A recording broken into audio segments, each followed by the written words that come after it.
अपनी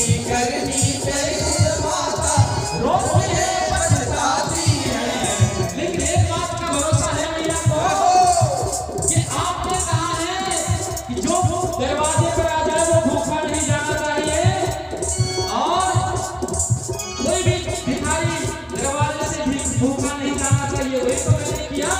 कहती है जो आपने रोज कहा, जो आपने रोज कहा, मैंने भी वही दिया दिया दिया पिया ओ पिया, पिया पिया ओ पिया।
कुशल कछु आजी। आज एक कैकेयी मैया राम को छोड़ करके अब कोई कुशल नहीं है, और राम की कुशलता के बारे में क्या पूछ रही हो? इसलिए दुई वरदान भूपासन हाथी, जो दो वरदान रह गया है मांगू आज अजुड़ाऊ छाती। ये वरदान मांगो, विलंब मत करो। तब जा करके कैकेयी क्या करती है? कोप भवन में चली जाती है। कोप भवन मतलब उसमें है, मतलब नाराज है। जब ये बात राजा दशरथ को पता चलता है कि आज कैकेयी कोप भवन में है, तो अब उसके कदम बिल्कुल डगमगाने लगते हैं। क्या बात है? अरे कल राज्याभिषेक होने वाला है और कैकेयी कोप भवन में। पर दशरथ जी ऐसे तीनों रानियों में कैकेयी को बहुत चाहते थे, और कैकेयी के पास वो गुण भी था। क्या था? युद्ध कला में पारंगत थी, देखने में भी सुंदर थी और बुद्धिमती भी थी।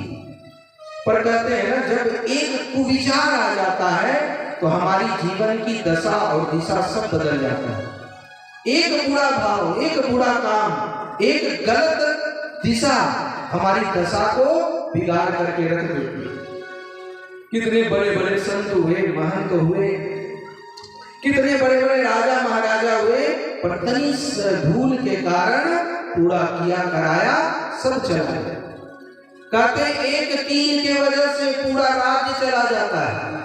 पहले युद्ध घोड़े पर लड़ा जाता था, अब घोड़े का नाल का एक तीर ही खो जाए, भूल जाए, तो एक तीर खो जाए तो ठीक से घोड़ा का लगाम नहीं लगा पाएगा, घोड़ा ठीक से दौड़ नहीं पाएगा, और यदि घोड़ा ठीक से दौड़ नहीं पाएगा तो सैनिक ठीक से युद्ध नहीं कर पाएगा, और ठीक से युद्ध नहीं कर पाएगा तो पूरा राज्य हाथ से चला जाएगा। एक छोटी सी गलती, एक छोटा सा मिस्टेक पूरे जीवन को समाप्त कर सकता है। कैकेयी सब कुछ सर्वांग सुंदर थी, बुद्धिमती थी, युद्ध कला में पारंगत थी, और कैकेयी से विवाह होने का कारण भी यही था कि जब कैकेयी देश में राजा दशरथ जी गए थे और जब युद्ध हो रहा था और उस पर जो है कैकेयी भी सवार थी, कैकेयी देश की थी इसलिए कैकेयी कहलाई। तो जब वो सवार थी तो रथ का जो पहिया का धूड़ी होता वो खुल गया, और जब खुल गया तो उस समय दशरथ बिल्कुल डगमगाने लगा रथ, अब हारा की तब हारा। तो उस समय कैकेयी ने उस धूड़ी में अपना हाथ भर दी, और हाथ भर दी, और इधर दशरथ ने बड़ी कुशलता पूर्वक युद्ध करके उस युद्ध पर विजय प्राप्त किया। उसी समय राजा दशरथ बहुत प्रसन्न हुए और कहा कैकेयी मैं तुम पर बहुत प्रसन्न हूँ, मांगो जो कुछ मांगना चाहती है। कैकेयी ने कहा अभी हमको कुछ चाहिए नहीं, भगवान की कृपा सब है, ऐसा हमको मौका लगेगा और यदि जरूरत पड़ेगी तो हम मांग लेंगे। आज उसी वरदान को मांगने के लिए कैकेयी कोप भवन में है, पर राजा दशरथ भी समझ गए कुछ न कुछ तो मामला गड़बड़ होने वाला है, क्योंकि जब कोई स्त्री हट कर ले तो फिर उसको समझाना भी मुश्किल हो जाता है। बाल हट, क्रिया हट और योगी हट। आज रामचरितमानस में गोस्वामी जी भी कह रहे कि कोप भवन सुनी सच्चे उड़ारू, अभय बस अवन परयो न पाऊं, सो मुनि प्रिय रिस गयो सुखाई, देखो काम प्रताप बड़ाई। आज गोस्वामी जी कहते हैं देखो काम की प्रताप। आज दशरथ जी जो राम के पिता हैं वह भी अपने आप को रोक नहीं पा रहे हैं, और जैसे कैकेयी के कक्ष में प्रवेश किए कैकेयी बिल्कुल मूर्छित अवस्था में जमीन पर लेटी हुई। दशरथ जी पूछते बताओ क्या बात है, क्या क्यों दुखी हो, किसने तुम्हें कष्ट दिया या कटु वचन कहा, कुछ तो बोलो। और कैकेयी कुछ बोल ही नहीं रही। कहा तुम यदि अपनी बात कहोगी तो मैं जरूर उसको पूरा करने का कोशिश करूंगा, इसमें जरा भी संदेह मत लाओ।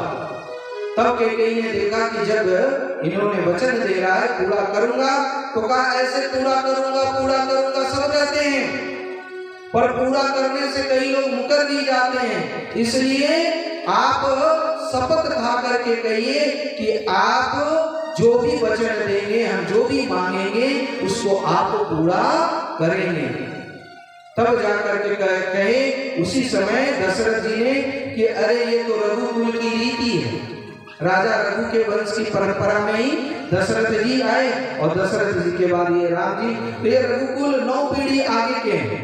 कहे उसी समय से परंपरा आई, रघुकुल रीत सदा चली आई कि प्राण जाए पर वचन न जाए। यहाँ वचन का ही कीमत है, जो बोल दिए सो बोल दिए, इसलिए तुम मांगो। का मांगो मांगो कहते, पर आपको कुछ याद भी है? आपने एक बार 2 वरदान हमसे मांगने के लिए आपने कहा था कि हमसे मांग लेना, तो आज वो समय आ गया है, इसलिए आप हमें वो 2 वरदान दे। कारे 2 काहे तो 10 20 चाहे जितना मांगना हो मांग लो, क्योंकि आज हम बहुत प्रसन्न हैं, क्योंकि कल प्रिय राम को युवराज पद व राजपद पर आसीन होने वाला। तो कहा वो तो ठीक है, पर आप मुझे पहला वरदान यही दीजिए। कहा क्या? तो कहा कि आप पहला वरदान ये दीजिए कि हमारे पुत्र भरत को राजगद्दी मिले और राम को वो गद्दी प्राप्त न हो, वो राजा न हो। थोड़े से समय के लिए तो आश्चर्यचकित हो गए दशरथ, फिर भी सोचा चलो राम तो ऐसे भी राजा बनना नहीं चाहता था, और यदि कैकेयी की यही इच्छा है तो हम ये पूरा करवाते हैं। और इस प्रकार से कहा तथास्तु। कहा अब दूसरा वरदान क्या है? वह मांगो दूसर पर मांगो कर जोरी, अपूर्व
इतना ही नहीं, तापस वेश विशेष उदासी। दूसरा वरदान सुनते ही मूर्छित होकर के दशरथ जी गिर पड़े। बिल्कुल मानो शरीर में प्राण रहा ही नहीं, बिल्कुल निस्तेज हो गए और राम राम जपने लगे। बस मुंह में एक ही राम राम राम राम। कैकेयी जी ने कहा कि नहीं देना था, तो फिर आपने शपथ ही क्यों लिया? इसलिए अब आप ये दोनों वरदान पूरा कीजिए। दशरथ मन में सोच रहे थे, इसे सुनने के पहले मेरे प्राण क्यों न चले। अरे भरत जी को राज्य ये तो ठीक है, पर हम वनवास कैसे दे दें अपने प्रिय बड़े बेटे को? और जिस बेटे ने सब कुछ सहा, हमेशा त्याग की भावना रखा, और घर में परिवार में समाज में जो बड़ा होता है ज्यादातर उसी को सहना पड़ता है, और एक तरह से कहें तो बड़े गधे के समान होता है। और उसको इतना, क्योंकि वो सबसे आगे होता है, डांट भी वही सुनता है, मार भी वही खाता है, और जितने भी दुख आते हैं ज्यादातर उसी को आता है, और छोटे को तो लगता है कि यही सबसे ज्यादा आनंद में है। ये बात दशरथ जी को पता था कि राम की जैसा तपस्वी, सहनशील, त्यागी और कोई नहीं। ऐसे तो हमारे चारों बेटे एक से एक है, पर राम जैसा कोई नहीं। और ऐसे बेटे को बिना गलती का, बिना कुछ किए हम उसको 14 वर्ष का वनवास, ये कैसे कह रहे? वो भी तापस वेश, उदासी का वेश। नहीं नहीं, ये हमसे नहीं हो सकता। कैकेयी से कहते और कोई वरदान मांग लो, ये मत मांगो, क्योंकि राम सिर्फ हमारे और तुम्हारे लिए सबके को प्रिय है। अरे राम के बिना ये अयोध्या, ये अवध अनाथ हो जाएगी, इसलिए राम को वनवास मत भेजो। कैकेयी ने कहा और कोई दूसरा नहीं, बस आपको ही वरदान देना है तो दे दो। अब ये बात बस अभी तक कैकेयी और दशरथ जी के बीच में रही। दशरथ जी जान गए कि कैकेयी अपनी वचन से टल नहीं सकती और दूसरा वरदान मांग नहीं सकती। दशरथ जी भी मौन हो गए और यही सोचने लगे कि अब वही है, वही जो प्रभु ने रच रखा है, राम की इच्छा है, अब वही होना है। देखो जब दुख आए ना तब भगवान की कृपा समझ लेना चाहिए। आज राम जी को भी पता नहीं, राम जी तो आज राज्याभिषेक की तैयारी कर रहे हैं, सुबह का समय है। कैकेयी ने सुमंत जी को, जो कि राजमंत्री थे, उनको बुलाने के लिए भेज दिया और सुमंत जी आए। सुमंत जी को भी लगा कि इतनी सन्नाटा छाया हुआ है, आज तो हमको राज दरबार में होना चाहिए, पर कोप भवन में क्यों बुलाया गया? सुमंत जी भी जान गए कि कुछ न कुछ तो अनहोनी यहाँ पर घटी ही। सुमंत जी जैसे ही अंदर जाते हैं, कैकेयी की तरफ दृष्टि गोचर करके सुमंत जी पूछते हैं, बताइए क्या आज्ञा है? कहा हम क्या कहें, तुम स्वयं राजा से पूछ लो, दशरथ जी से पूछ लो। और दशरथ जी तो बस लेटे हैं और राम राम राम राम रट रहे हैं, लगता है इनको राम से काम है, इसलिए आप जाकर के राम को बुला के लाओ, और इनको शायद राम से ही कुछ कहना है, इसलिए जल्दी से आप राम को बुला के लाइए। सुमंत जी वहां से निकलते हैं और समझ जाते हैं कि कुछ तो गलत ही होने वाला, उल्टा ही होने वाला। मॉर्निंग शोज द डे, सुबह दिन को दिखा देता है। कभी कभी जब कहते हैं ना सुबह सुबह कुछ अनहोनी होती है तो लगता है दिन ही खराब है। सुमंत जी को लगा कि आज हमें पूजा पाठ और जगह होना चाहिए, और सुबह सुबह ये उदासी का चेहरा, ये उदासी भरी वातावरण, लगता है कुछ तो गड़बड़ है। फिर भी सोचा चलो इसी बहाने राम जी से दशरथ जी शायद मिलना चाहते हैं, उनको बुला लाए। राम जी के कक्ष में गए। राम जी उस समय तैयार हो गए थे, पूजा पाठ से भी निवृत्त हो गए थे, और राम जी को कहे कि आज दशरथ जी आपको याद कर रहे हैं, आप शीघ्रता से कैकेयी के भवन में चलिए। तब राम जी वहां से निकलते हैं और सुमंत जी के साथ कोप भवन में आते हैं, और जब आते हैं तो माता को प्रणाम करके कहते, माते क्या बात है? कहा हम कुछ नहीं, बस अब अपने पिता से पूछो वो क्या कहना चाहते हैं। तब राम राम करते हुए अपने सिरहाने के पास बुलाए, राम के माथे पर हाथ रखा और हाथ रख करके राम से अब जो कुछ बोला ही नहीं जा रहा। पहले तो दोनों आंखों से पूरी अश्रु बहा रहे कि जिस बेटे के लिए दशरथ ने इतना तपस्या किया, इतना तप किया, अब जब खुशी का दिन आया, वृद्धावस्था में जब राजपाट देने का समय आया, और इसी समय में सबसे बड़ा बेटा को वो कैसे कहे कि तुम घर छोड़ करके बढ़ जाओ, और 1-2 दिन नहीं, बिल्कुल 14 वर्ष के लिए, वो भी राजसी वेश में नहीं, आप तपस्वी के वेश में जाओ, उदासीन वेश धारण करके जाओ, ये कैसे कहे? दशरथ जी के मुंह से तो आवाज ही नहीं निकल रहा। राम जी माता कैकेयी से कहती कि आप ही कुछ बता दो, क्योंकि पिताजी बताने में असमर्थ है। तब सारी बात कैकेयी कहती है कि देखो तुम्हारे पिताजी को पता नहीं क्या हो गया, हमने कौन सा ऐसा पहाड़ पर्वत मांग लिया? अरे इन्होंने 2 वरदान मांगने को कहा, तो मैंने पहला वरदान देहूं एक बार भरत ही टीका ये मांग लिया कि भरत को राजगद्दी मिले। ये सुनते राम जी तो अंदर से बहुत प्रसन्न हुए कि मैया इसमें बस और घबराने की क्या बात है, राम हम तो चाहते ही थे, हम तो पहले से ही कह रहे थे कि उन्हीं को राजगद्दी मिलना चाहिए।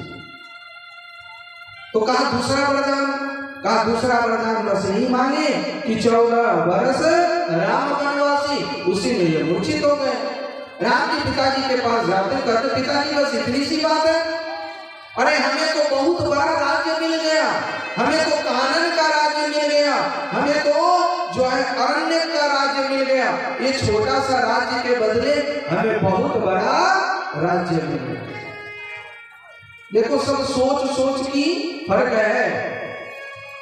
किसी को नौकरी ना मिले तो कितना दुखी हो जाता है। बिना नौकरी का भी कई लोग बिजनेस करके भी बहुत अच्छा खासा पैसा कमा लेते हैं, और कई लोग ये नौकरी और बिजनेस से भी अलग होकर के आजकल बहुत लोग बाबा भी बन जाते हैं, और उसमें भी कुछ आए ना आए पर घूमने फिरने का अपना आनंद लेते हैं, और बस एक ही मंत्र में वो आनंद में रहते हैं कि वाह वाह रे मौज फकीरा दी।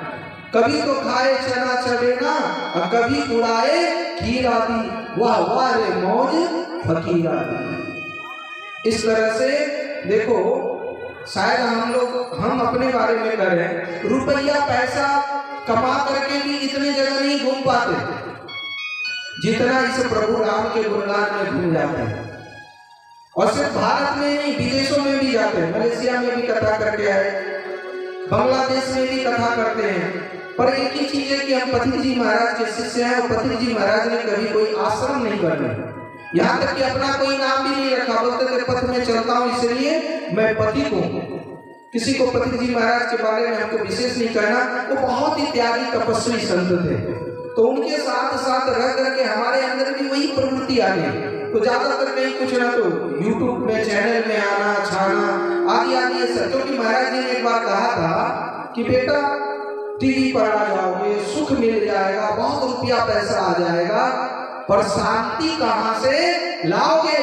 सुख तो मिल जाएगा पर शांति कहाँ से लाओगे? देखो सुख अलग है, शांति अलग है।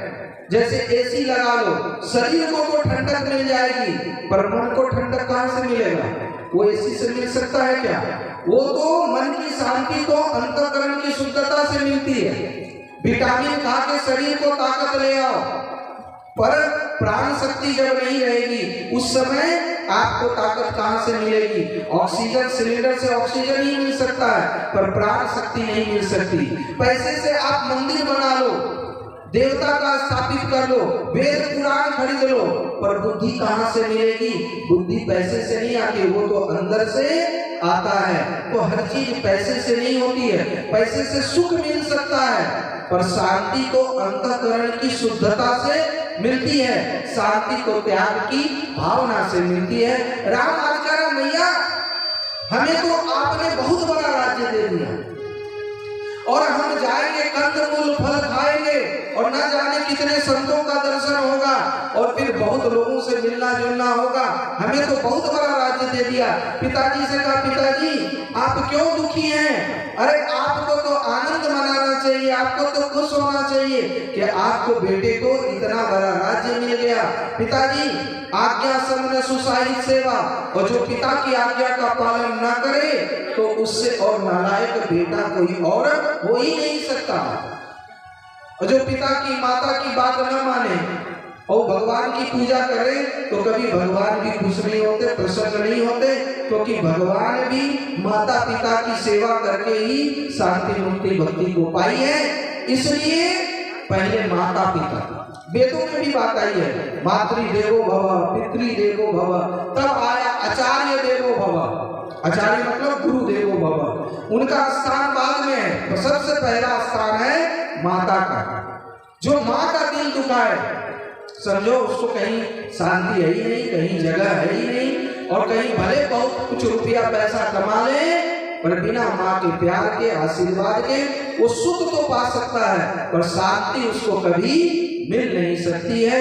इसलिए कहा पिताजी आपकी आज्ञा हमारा सिरोधार्य है और आपकी आज्ञा का पालन करना यही तो हमारा कर्तव्य है। और यदि बेटा होकर के हम आपकी आज्ञा का पालन न कर सके तो हमें तो नरक में भी जगह नहीं मिलेगा। इसलिए पिताजी आप दुखी ना हो, आज्ञा संग सुसाहित सेवा आपकी सबसे बड़ी सेवा, आपकी आज्ञा का पालन करना है। इसलिए हम बिल्कुल सहज हंसते हुए यह स्वीकार करते हैं और यह कह करके सुमंत जी के साथ वह अपनी भवन में आए। अब ये बात धीरे धीरे फैलने लगती है। सुमंत जी के माध्यम से ये बात लक्ष्मण के कानों में पहुंची। लक्ष्मण तो बिल्कुल तमतमा गया, गुस्सा आ गया कि अभी इस कैकेयी का प्राण वह लूंगा। अरे इसकी हिम्मत कैसे हुई कि हमारे बड़े भाई, हमारे पिता तुल्य भाई को वनवास भेजने की। लक्ष्मण को किसी तरह से शांत किया, कहा विधाता को यही मंजूर है और जो मंजूर हो उसी में, जिसमें भगवान राजी हो, जिसमें उसकी रजा हो, उसी में राजी होना बुद्धिमानी है। सहज जीवन ही साधना है। इसलिए क्रोध को नियंत्रित करो। लक्ष्मण को समझाया।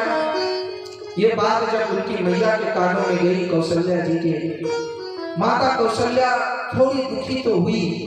फिर सोचा कि चलो भरत भी हमारा ही बेटा है, राम भी हमारा ही बेटा है और चारों हमारे ही बेटा है। अरे एक नहीं तो दूसरा ही बना।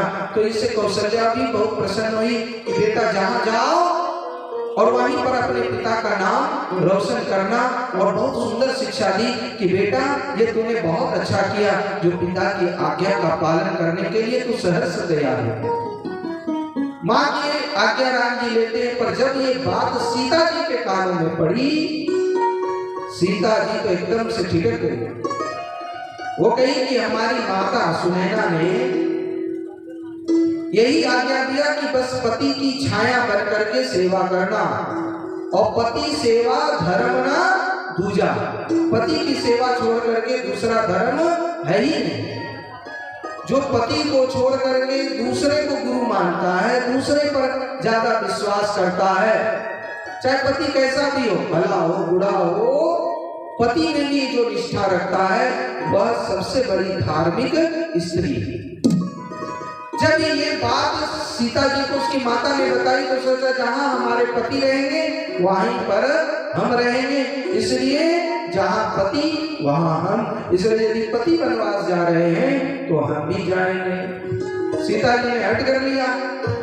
अब सब कोई उन्हीं को समझाने में लगा, अरे जंगल का राज्य है, खाने पीने को ठीक नहीं है और नंगे पैर, पता नहीं तुम तो सुकुमारी हो, तुम तो बहुत कोमल हो, और फिर जंगल में राक्षस भी है, हिंसक पशु भी है, इसलिए तुम्हारा जंगल जाना, वन को जाना ये उचित नहीं है। पर सीता अड़िग रही। सीता ने कहा कि माता आप हमारा धर्म आप क्यों छीनना चाहती हैं? पति की सेवा से हमको क्यों वंचित करती हैं? इसलिए आप आज्ञा दीजिए, क्योंकि हम पति के बिना बिल्कुल जीवित रहते हुए भी मर जाएंगी और हम पति के साथ रहेंगी तो बहुत आनंद में रहेंगी। इसलिए आप हमें भी वन जाने की आज्ञा दीजिए। इधर माता सीता जी तो तैयार हो गए, राम जी भी हो गए, अब इधर लक्ष्मण जी भी हट कर ली कि जहां राम है वहां लक्ष्मण है। यानी लक्ष्मण कैसे है? डंडे जैसा।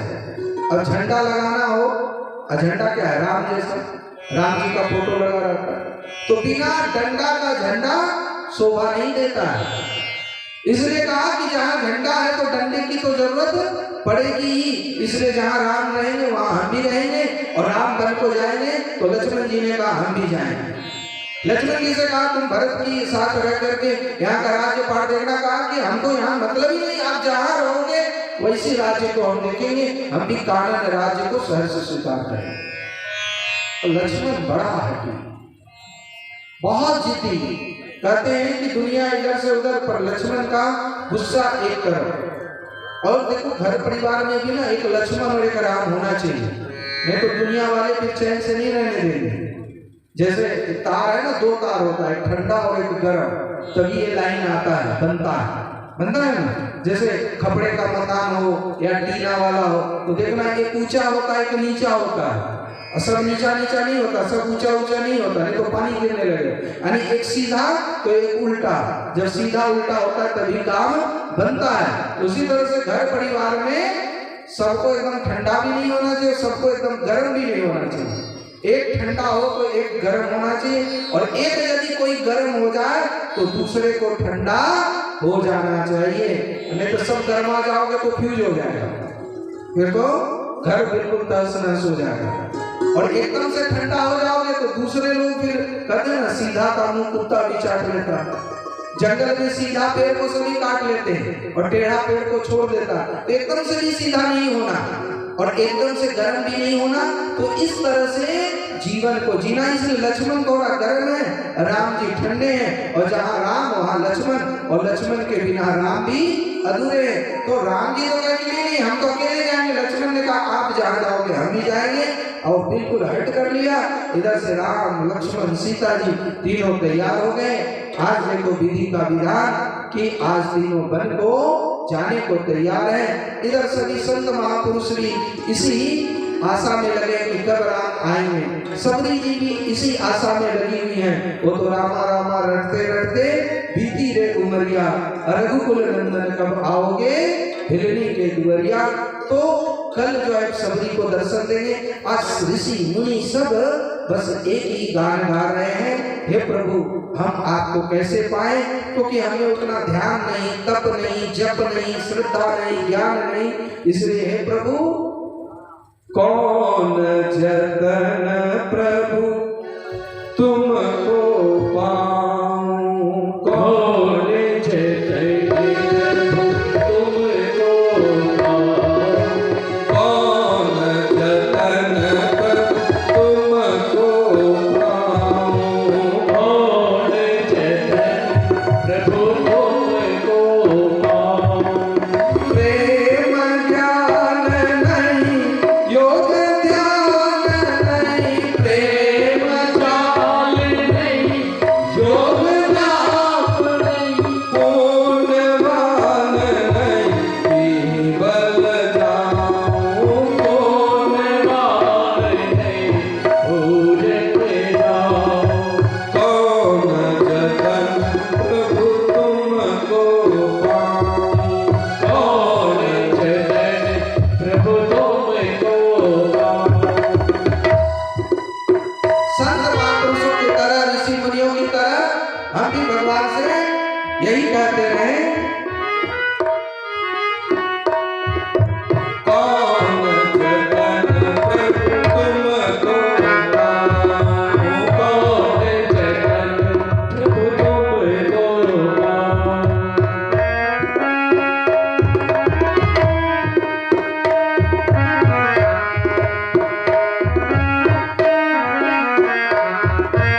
चरित विमल नहीं, मन निश्चल नहीं, चरित विमल नहीं, मन निश्चल नहीं, विद्यावल नहीं, असतर जाऊं, विद्यावल नहीं, असतर जाऊं।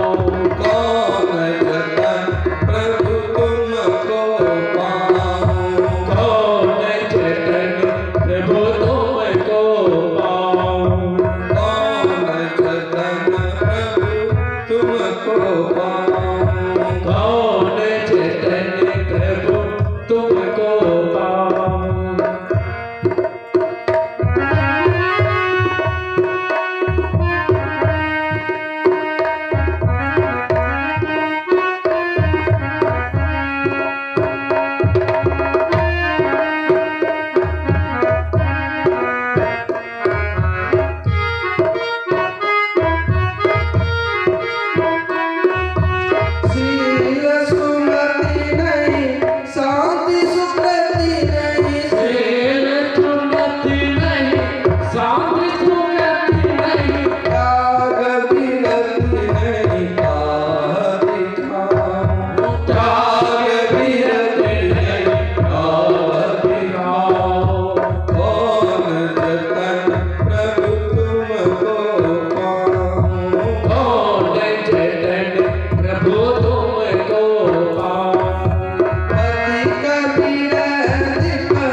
छोड़ करके तपस्वी वेश धारण करते हैं।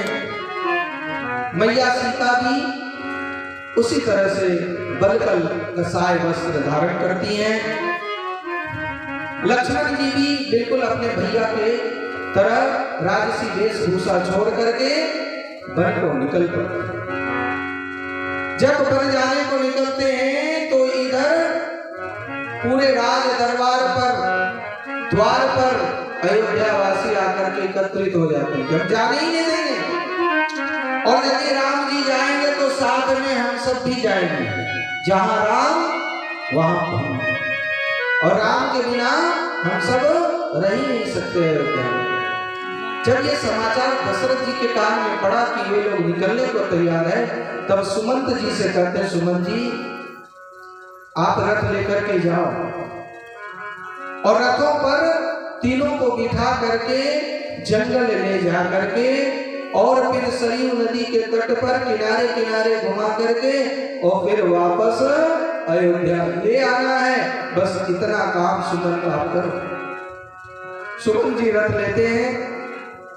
रथ पर राम जी को, सीता जी को, लक्ष्मण जी को सवार करते हैं।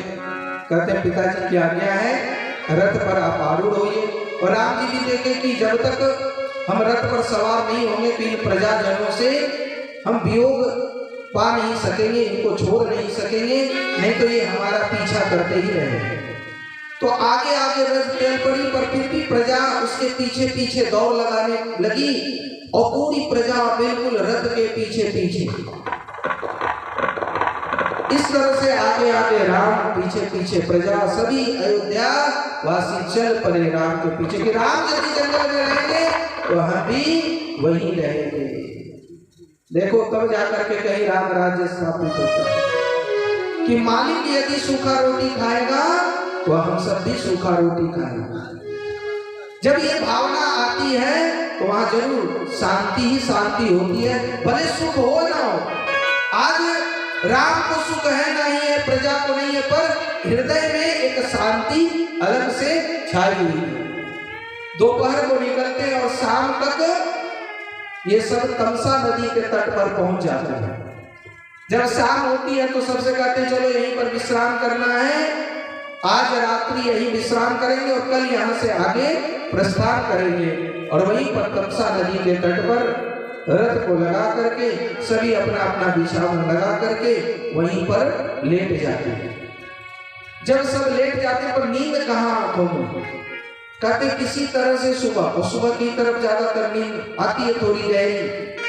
जैसे ही देखा अयोध्यावासी गहरी निद्रा में गए, राम जी बिल्कुल सुबह ही जग करके और सबको सोता हुआ छोड़ करके सुमंत जी से कहा चुपके से निकलिए, और नहीं तो ये लोग पीछा नहीं छोड़ेंगे और इनको यहीं सोते रहने दीजिए और जल्दी से निकलिए। तब सुमंत जी तीनों को सवार करते हैं और सुबह बिल्कुल आहट के बिना ही वहां से निकल पड़ते हैं।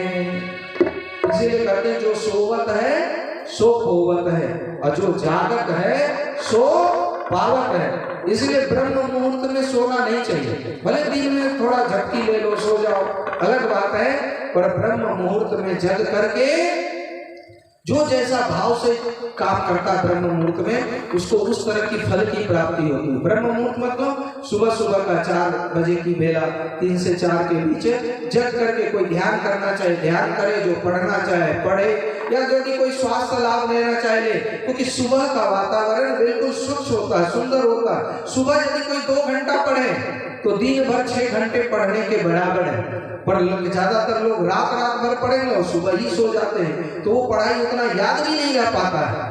और विद्यार्थी को याद करना है तो उत्तर मुंह करके यदि पढ़े तो ज्यादा, या उत्तर मुंह करके आप साधना भी करो, क्योंकि उत्तर की तरफ हिमालय है, उत्तर की तरफ ठंडी ठंडी हवाएं आती है, उत्तर की तरफ सभी देवी देवताओं का वास होता है, दक्षिण में असुरों का वास है, दक्षिण में लंका है ना, और उत्तर में हिमालय है। इसलिए चाहे पढ़ाई हो, तप हो, साधना हो, पूजा हो, पाठ हो, या कोई भी कार्य हो, भोजन ही क्यों ना हो, वो उत्तर मुंह करके करना चाहिए, तो वो ज्यादा फलश्रुत होता है, या तो पूरब या तो उत्तर। तो इस तरह से सबको सोते हुए छोड़ करके चल पड़े और जाते हुए जो है इधर पहुंच गए कहाँ? गंगा नदी के तट पर, जहाँ पर केवट का वास था। और इधर जब सुबह हुआ, अयोध्यावासी अपनी छाती पीटने लगे, सभी रोने लगे कि हाय मेरे प्राणनाथ, हाय प्राणधन, कहाँ चले गए? अब हम कैसे रहेंगे, कैसे जिएंगे? मानो आज अयोध्यावासी यही कह रहे हैं कि प्रभु ने हमें छल लिया, ठग लिया, सोता हुआ छोड़ के चला गया। अरे हम लोगों की बुद्धि मारी गई थी जो हम लोग सो गए। इस तरह से सब अयोध्यावासी वहीं रह करके भगवान का जो आसरा देखने लगे कि जब भगवान प्रभु श्री राम आएंगे तभी हम अयोध्या वापस जाएंगे, नहीं तो यहीं पर बैठे बैठे अपने प्राणों का त्याग कर देंगे। वो सब वहीं रहे। सुमंत जी जब वहां पर पहुंचे तो सुमंत जी को कहते हैं कि सुमंत जी आप लौट करके अयोध्या चले जाइए, क्योंकि वहां पर दशरथ जी यानी हमारे पिताजी का भी तबीयत ठीक नहीं होगा, रो रो करके बुरा हाल हो गया होगा। और साथ ही अयोध्या वासी को आप ढाढ़स देंगे कि हम कुशल पूर्वक हैं, अब आप मेरे साथ कहाँ तक जाइएगा, इसलिए सुमंत जी अब आप भी यहाँ से लौट जाइए। जब सुमंत जी को लौटने की बात कही तो सुमंत जी को भी मानो काटो तो खून नहीं। सुमंत जी कहने लगे नहीं नहीं, हम आपके बिना लौट नहीं सकते, और दशरथ जी की आज्ञा है कि आपको वन दिखा करके लौटा करके अयोध्या वापस लाने को कहा है। जब जाकर के राम जी ने कहा नहीं नहीं ऐसा नहीं हो सकता, क्योंकि हमने पिता को वचन दिया है कि हम 14 वर्ष के पश्चात ही हम अयोध्या वापस आएंगे, इसलिए सुमंत जी आप हमारी आज्ञा को मानिए, हमारी बात को मानिए और आप लौट जाइए।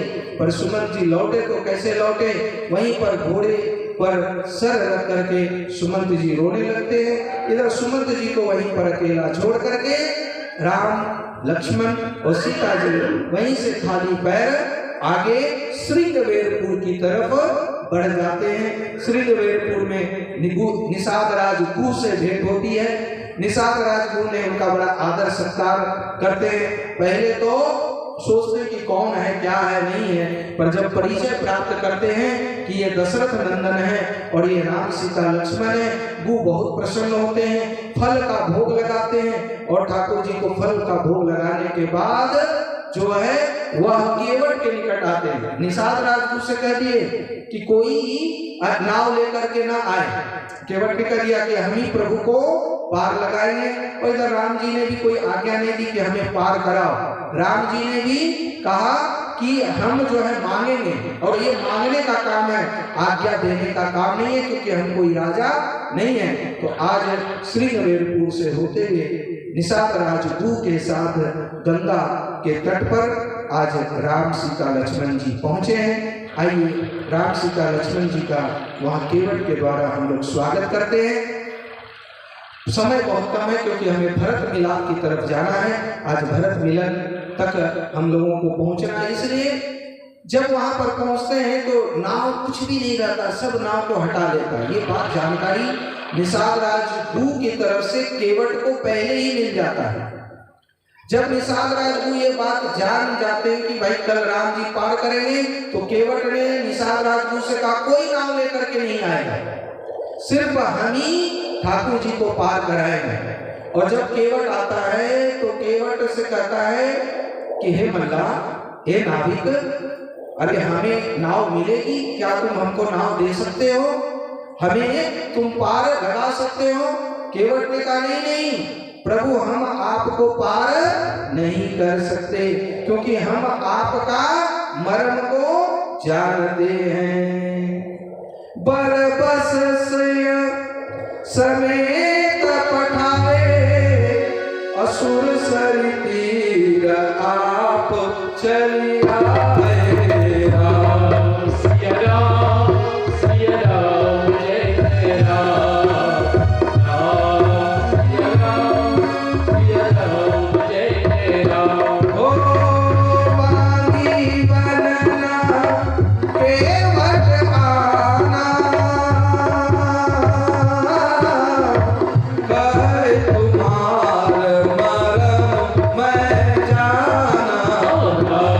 सिया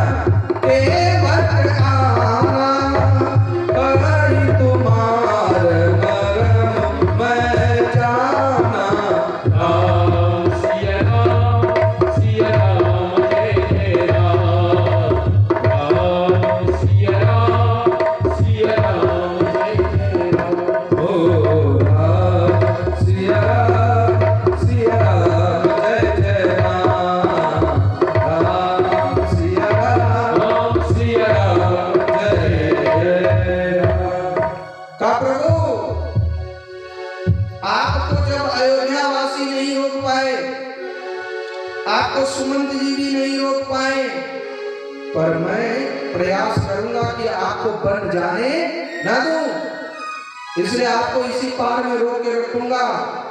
और जब नाव ही नहीं रहेगा तो आप पार कैसे जाइएगा? पर हे प्रभु, एक बात ये भी है, आप जो हमसे नाव मांग रहे हैं तो हम जानते हैं आपका सब मर्म, और ऐसे आप ज्यादा थोड़ा करिएगा नहीं कि हम क्षत्रिय हैं और कुछ अलग हैं, पर हम दोनों की जाति एक ही है।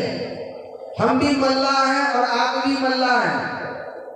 हम भी नाव से जो है इस गंगा को, नदी को पार लगाते हैं, और आपका जो नाम लेता है, नाम का टिकट कटा करके जो आपकी नाव में सवार होता है, तो आप भी उसको भवसागर पार लगाते हैं। इसलिए मैं आपका मर्म जानता हूं प्रभु, इतना ही है प्रभु। और हम नाव ले आए, और जिसका हम रोजी रोटी खाते हैं, जीविका जिससे हमारी चलती है, तो एक मर्म ये भी जानते हैं कि आपके चरण रज के कारण जो पत्थर थी वो अहिल्या नारी बन गई, और कहीं हमारा नाव पत्थर का बन जाए तो फिर हम किस रोजी रोटी के सहारे जीवित रहेंगे? इसलिए हम आपके चरण रज अपनी नाव पर पड़ने नहीं देंगे। इतना ही नहीं प्रभु, आपका हर एक मर्म जानते हैं। एक मर्म ये भी जानते हैं, पूर्व जन्म में हम भी कच्छप थे और ये शेषनाग के अवतार थे, शेषनाग थे, और जब हम आपका चरण छूना चाहते थे तो ये बार बार हमको दंश मार मार करके भगा देते थे। क्षीर सागर में जब भगवान विष्णु सोए हुए थे, लक्ष्मी मैया चरण सेवा कर रही थी, और शेषनाग बन करके, लक्ष्मण जी यही शेषावतार है, ये लक्ष्मण जी फन की छाया दे रहे थे, और जब कच्छप भगवान के चरण छूना चाहते थे तो बार बार हटा देते थे। का ये मर्म भी हम जानते हैं पिछले जन्म का, इसलिए इस जन्म में जब तक हम आपका चरण नहीं पखाड़ेंगे, आपका चरण रज नहीं लेंगे, आपको चरणों तक ग्रहण नहीं करेंगे, तब तक तो हम ऐसे भी कुछ नहीं करने वाले हैं। अब देखते हैं लक्ष्मण भैया हमको कैसे रोकते हैं।